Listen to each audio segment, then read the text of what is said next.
2017 était l'année de sortie avec une facilité de travailler qui était meilleure que les 2 années précédentes et puis des prix qui sont à peu près revenus à des niveaux d'avant. 2017 fut une bonne année. On a eu des records en colza et en tournesol. Par contre, c'est les prix qui restent bas, surtout en blé. Au niveau des cours, ça a diminué. On n'a pas un gros écart vis-à-vis des génisses grasses de 3 ans avec des vaches de réforme. Il n'y a pas beaucoup d'écart et c'est dommage. C'est une année où il a fallu être toujours très vigilant au niveau de la météo. On a été un petit peu sur le fil toute l'année et en fin de saison, finalement, on a eu un petit peu de pluie au bon moment et l'été sanitaire était magnifique, les quantités étaient là. Pour nous, 2017, c'est une belle année. Après ces années d'incertitude, là, il y a un grand chamboulement dans les transformateurs, dans leur façon de collecter, dans les volumes qu'ils ont besoin. Et je pense que ça va tout être réorganisé, mais on ne connaît encore pas trop l'issue. Nous, on a de la charolaise à un gabarit assez costaud. Et donc, voilà, on évolue, on est comme ça et on reste comme ça. La réouverture des marchés, la Turquie, pour le maigre, nous qui engraissons, on va peut-être avoir une évolution des prix.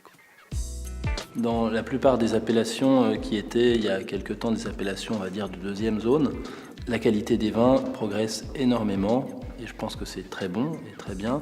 Et il y a aussi toute une partie de la clientèle, des consommateurs, qui vraiment goûtent et savent repérer les bons rapports qualité-prix. Et la côte chalonnaise en ce moment, c'est évident, progresse énormément grâce à ça. Les revenus des exploitations sont en baisse et avec les prix de 2017, ce sera un peu mieux, mais les prix bas feront que ce ne sera pas non plus. Les revenus des éleveurs de bovins à viande a diminué, mais pour notre exploitation, heureusement qu'on a les céréales pour pallier à ce manque de revenus.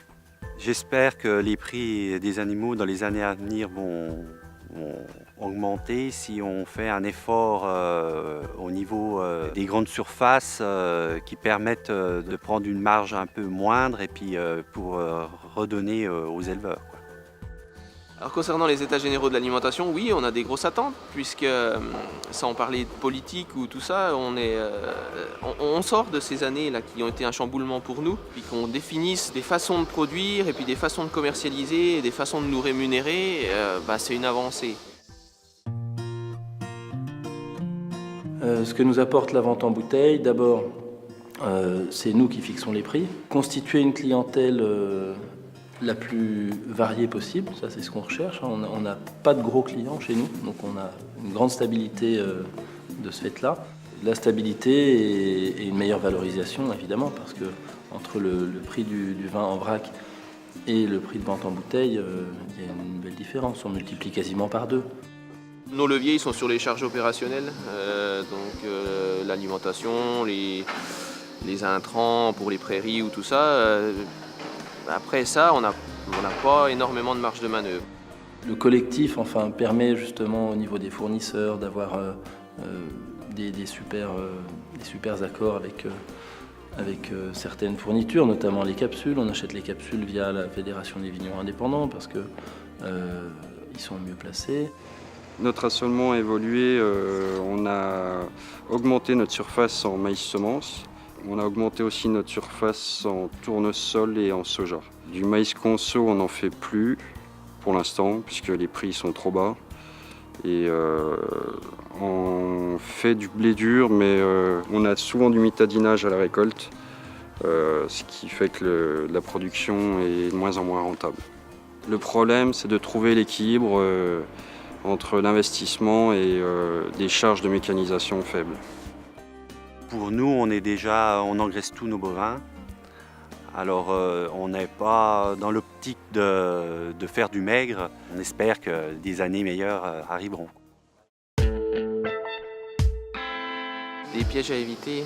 La surmécanisation. On a des outils aujourd'hui pour acheter en commun, pour essayer de faire travailler des entreprises, mais pas forcément avoir tout le parc de matériel pour soi. Le matériel, c'est de l'amortissement sur 7 ans avec des valeurs d'achat assez élevées. Et ce qui fait que ça nous endette vite, plus vite qu'un bâtiment, plus vite que du drainage, qui sont amortis sur plus long terme. Ceux qui ont la possibilité de travailler sur des AOC, ouais, faut y aller. Qu'est-ce que je conseillerais à un jeune qui s'installerait en bovin-viande? De toute façon, si ce jeune il est mordu d'agriculture et quand on a envie d'entreprendre quelque chose, on y arrive toujours. Même si les prix sont bas, d'un moment à un autre, on a toujours eu des hauts et des bas et on s'en sort toujours. Il y a le défi environnemental, déjà, produire propre. Tout ça, ça va mettre du temps, mais il ne faudrait pas qu'on brûle des étapes. On veut produire propre, mais on veut continuer de produire. L'image de l'agriculture est de moins en moins bonne. On le voit aussi avec l'interdiction du glyphosate. Donc on ne sait pas trop comment nos exploitations vont évoluer. Les grands défis de demain pour les éleveurs de charolais, c'est de trouver la confiance aux consommateurs et qu'on est toujours là et qu'on fait une viande de qualité. Les grands défis de demain pour la profession viticole, c'est entre autres des grands défis d'image. L'impression que j'ai aujourd'hui, quand il y a des problèmes de voisinage ou d'entente entre riverains et vignerons ou même cultivateurs, c'est souvent lié à un problème de communication. Communication en amont qui éviterait bien des heurts ensuite. Voilà.